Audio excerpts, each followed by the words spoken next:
Hi, Zizaran here with another video for Sanctum League, and this is about Sanctum League.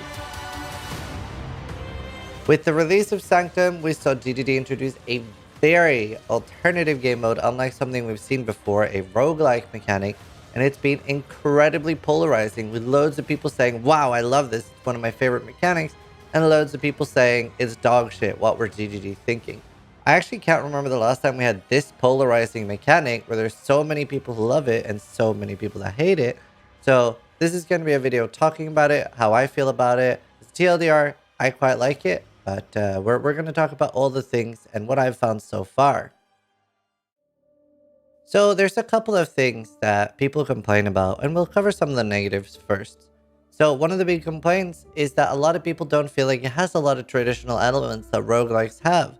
Like, for example, in games like Hades, you'll suddenly get a really big boon that changes your entire build or becomes build enabling.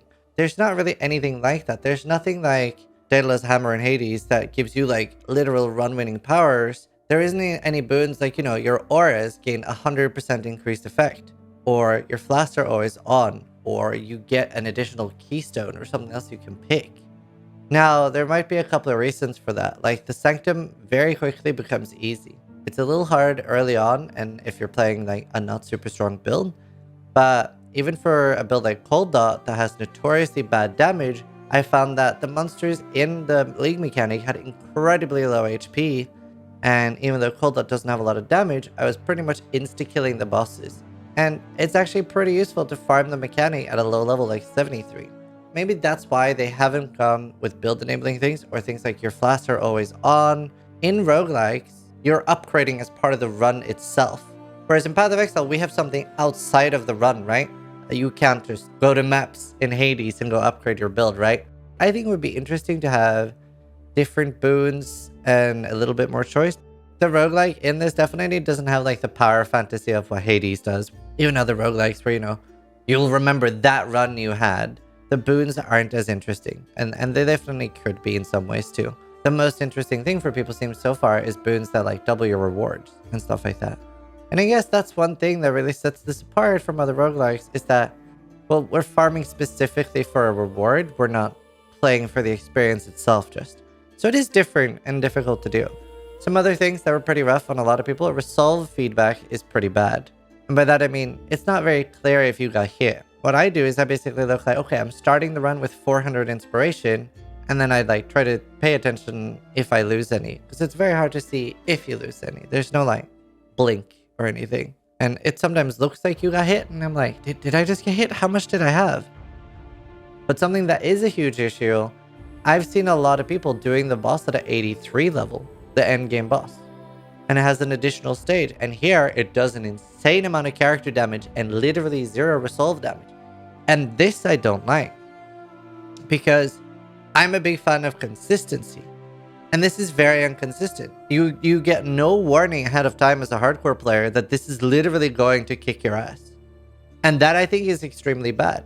I think it would be completely okay. Like, I'm not saying it's too rippy or anything. I just don't like that it's inconsistent with, you get used to the fact that, okay, well, if I get hit, I'm losing resolve damage. I'm barely taking any life damage. I've even stood still taking a literal like boss level 83 face slam, and it just took like 300 resolve off me and like 500 life, right?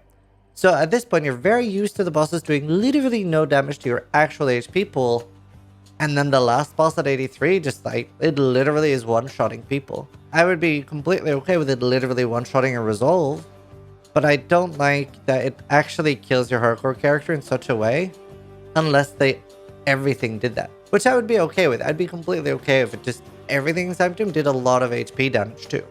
I just need consistency. Now, I think this is actually a pretty good implementation for mapping and things like that. At the moment, you can save up to 8, basically 9 runs, because you can store 8 and then run a new one and start it on the 9th. So you can do like 9, 9, 9, 5 to do your full runs. And some people are asking, well, why do you save them up? It's just so you get in the flow of it, right? It's a very different mechanic than maps. I actually feel like I have to dodge more when I'm in maps, because you sort of like mentally get used to the different mechanic. So it's nice to save up at least, 8 or 9 runs and then do them all at a time, and you get on the flow and it goes faster. And I feel like doing one floor takes me between 2 and 5 minutes. Like, it's pretty fast. Eventually, especially after you've completed a lot of temples, I think it'd be really nice if we could save up a full temple. Maybe the requirement is something like each floor you complete unlocks another 8 floors you can save. Or maybe killing the boss at the highest level either 1 time or 5 times. Or maybe each time you kill it at the highest level unlocks a new floor you can save up. But I would definitely be really, really appreciative of being able to save up an entire floor at a time. I think this is especially something that would be cool as a content creator because you can just save it up, and then, okay guys, now we're gonna do a Sanctum. Let's go. And that's really cool content, and you get to do the entire playthrough at one time. And I think this is particularly strong because a downside to leaving and coming back is that you don't always remember or know what the downsides you had or what the buffs you had. So what's happening sometimes to people is that they do a run of 9 and they come back maybe 30 minutes later, an hour later, they do a run of 9 and they forgot that they had a debuff like, oh, you lose 10 resolve every time you use the flask. So in their first map, they're just like, boom, where'd my resolve go? To wrap up the negatives. So some people are saying like the mechanic's incredibly hard. It's impossible in skills that want to be close, like Vortex, Cold Dot, melee skills, strike skills, Righteous Fire. We do have a lot of streamers like Pox playing RF, Paratha playing melee, Alkaiser playing melee, Alkaiser playing literally a strike skill and having a really easy time with it. We do still have a lot of people saying it's incredibly hard, and I think they bring up a good point. This is literally the hardest league mechanic we've ever seen in the game by a very large margin. I'd say the second hardest being Heist, and we don't really get hardcore mechanics as league mechanics, right? As hardcore mechanics, you have Lab, you have Heist, and not that much, right? Where you can literally fail and lose all your rewards, especially with it being really difficult. Heist was incredibly rippy early on, but you can't really outgear this as much. Sure, you can get a lot of damage, but there's a lot of things where if you don't dodge, you will lose the mirror, you will lose the divine orbs or anything you've gotten.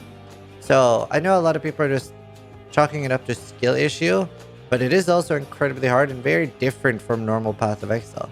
But that being said, a lot of people in my chat had a large success with following some of the tips I gave, like using skitterbots with unbound ailments and temporal chains. Suddenly the monster's moving 30 to 40% slower, and it's probably not going to hit you. Things like that made it a lot more doable for people, even when playing melee skills, and just getting used to dodging. Once you've done it a decent amount, you start getting used to what the attacks are going to look like. With that being said, let's talk about some of the positives. It is incredibly fun, and it's unlike something we've ever had. The only thing that I'd say is like sad about it is that there's not enough different rooms. I would love like twice as many rooms. It's something I hope they add mid-league just so we can like do more fun things. And it's just, I love it. The balance of like afflictions and boons, like yeah, there's quite a lot of different things there, and you can even make the afflictions be upsides. Once you get a relic that is like every time you gain an affliction, you gain 50 or 100 inspiration, it's pretty much impossible to lose a run once you've like gotten like used to the moves and stuff like that. But say at the moment, I probably use 200 or 300 resolve or inspiration per run. Pretty easy for me on explosive arrow because, you know, I just put my totems around and then focus on dodging. I did play Cold Dot as well, a build that some people said they were struggling with. It does have the huge upside of action speed, but you do have to get in pretty close to drop your Vortex.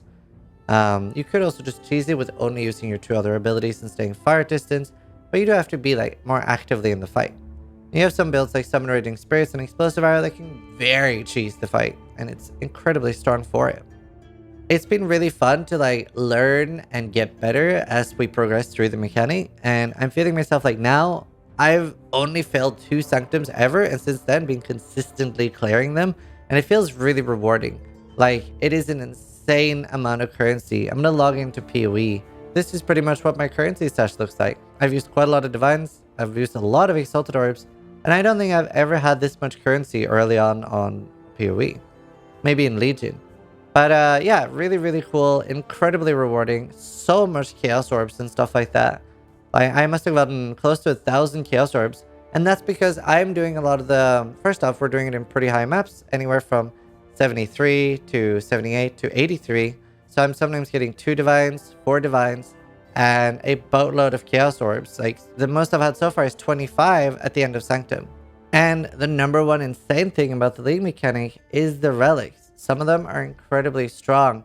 the biggest I've been linked so far was one that was like +3 maximum fire resist and 15% aura effect. Some things like your fire damage can shock, your fire damage proliferates. There's so many insane ones.